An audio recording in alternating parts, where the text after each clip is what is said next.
So this question is a diagram question. More specifically, we have a graph question. It's a scatter plot. I just call these graph questions. So we'll see these typically on the SAT where you have kind of points around a line. That line is called the line of best fit. It doesn't go through the points. It kind of just gives you a general sense of the trend in which those points are headed. So the question here says the scatter plot shows the relationship between two variables, x and y. A line of best fit is also shown, which we see.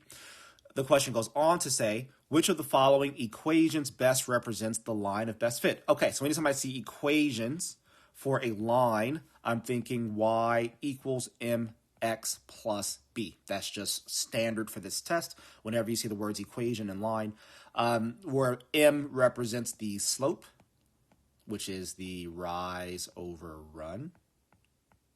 And B represents the y-intercept, which is basically where the line crosses the y-axis. So I like to start with B because that's usually the easiest to spot right away. This line, our line of best fit, crosses the y-axis right here, basically right a little below 3, I would say.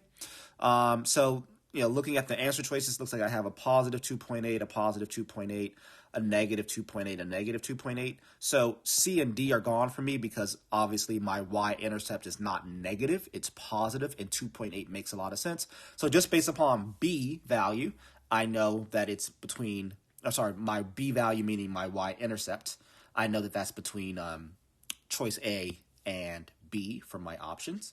Now looking at my slope is up, right? I'm rising and running, rise and run. So that's going to be a positive slope. Looks like I have the choice of having a positive slope here and a negative slope for choice B. So that means B is gone because it has a negative slope, which means choice A must be the correct answer.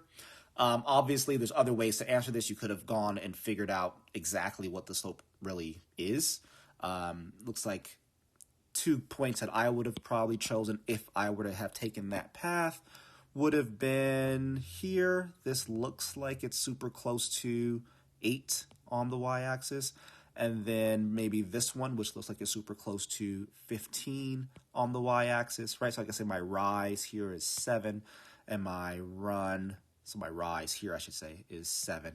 And my run here goes from 3 to 7, which is 4, so I'd have 7 over 4. You can go into your calculator and figure out what 7 divided by 4 is, and I get 1.75, which is close enough to 1.7. It's positive, which means, again, I would have chosen A by doing that math there. But I like the diagram method, right, where we can just eyeball where the y-intercept is, and in this case, eyeball that I want my slope to be positive, so therefore A is the best answer here.